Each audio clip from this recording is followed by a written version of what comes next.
మొదటి తరం క్రైస్తవులు ఎలా ఉన్నారు?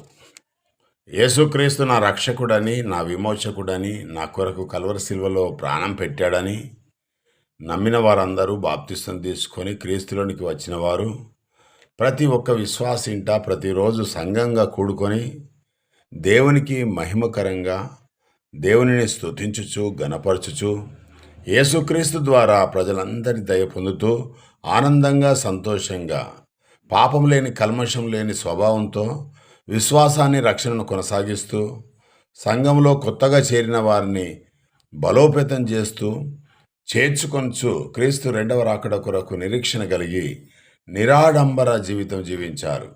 ఒకరికొకరు ప్రార్థన చేసుకుంటూ ఒకరి అవసరాలు ఒకరు తీర్చుకుంటూ ఆత్మవరాలు కలిగి విశ్వాస ప్రయాణం చేశారు ఆనాడు.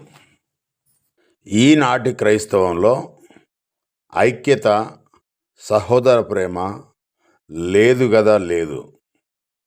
డినామినేషన్లుగా విడిపోయి అనేకమైన దొంగ బోధలు సంఘములోనికి తయారయ్యాయి.